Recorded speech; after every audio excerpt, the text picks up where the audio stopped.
De Paris à Londres, de New York à Tokyo, PopMart a transcendé sa culture du jouet de collection pour en faire une véritable monnaie émotionnelle mondiale, suscitant une vague transnationale de consommation affective parmi la jeune génération. À ce jour, PopMart possède plus de 400 boutiques physiques en Chine.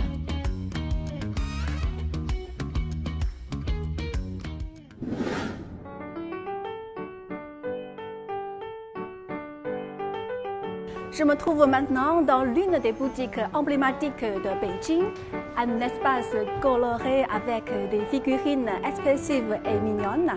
Ici, le système des boîtes mystères élève l'expérience d'achat au rang de rituel émotionnel.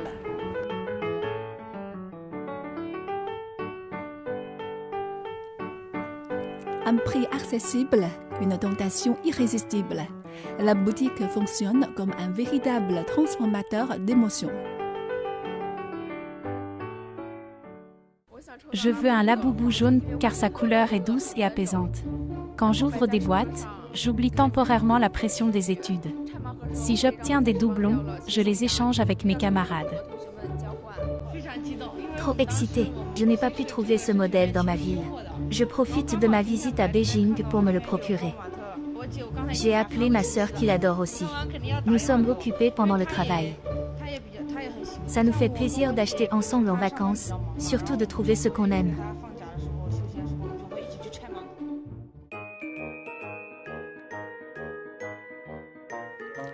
Pour célébrer l'année du cheval en 2026, PopMart a intégré des éléments culturels chinois dans sa série d'éditions limitées.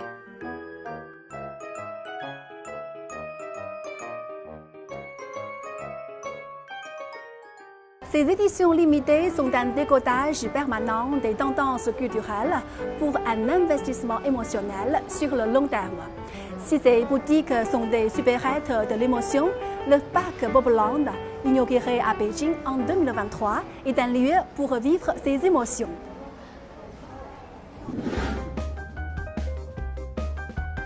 Le parc Popland se trouve dans le parc de Chaoyang à Beijing. Ici, la consommation émotionnelle passe à l'échelle du parc d'attractions immersifs. Bonjour, bienvenue à Popland. Nous nous trouvons actuellement dans Bubble Street, la zone centrale du parc. Le parc est divisé en 4 grandes zones. La Bubble Street, alliant interaction, jeux et shopping. La forêt, reconstituant l'univers de Labubu. Le bord du lac, où l'on peut embarquer à bord du Pimo. Et le château de Molly.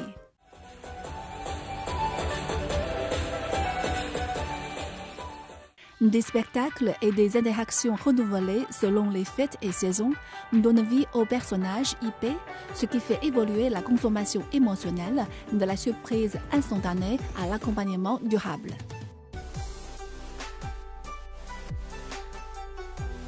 On élargit sans cesse les frontières de l'expérience. Le parc accueille quotidiennement des milliers de visiteurs, dont près de 60% viennent d'autres régions ou de différents pays du monde. Nous aimons tant Labubu, car dans mon pays, cette figurine est très célèbre. C'est pourquoi nous sommes venus découvrir le plus grand parc du monde. Celui-ci propose de nombreuses attractions captivantes. Nous sommes super contents que nous prévoyons déjà d'y retourner un jour. Ma fille est passionnée par Labubu et tenait absolument à venir à Popland. Il existe déjà une grande boutique en Australie, très populaire auprès de ses amis et des enfants. Ici, c'est beaucoup plus grand, avec bien plus de personnages, d'options pour se déguiser et une gamme de produits différentes. Nous avons fait le tour du parc avec nos passeports pour collectionner les tampons, ce que les enfants adorent vraiment. PopMart continue d'étendre son territoire et ses activités rayonnent déjà dans plus de 30 pays et régions à travers le monde.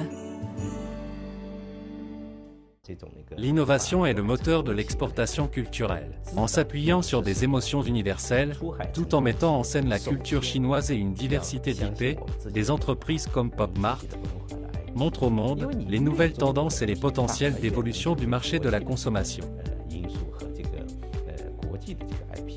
Des boutiques opaques de la Chine à l'international, Bob Mart incarne une véritable économie des émotions. Son parcours nous montre que les plus grandes réussites de demain naîtront de notre attention aux émotions, même les plus subtiles.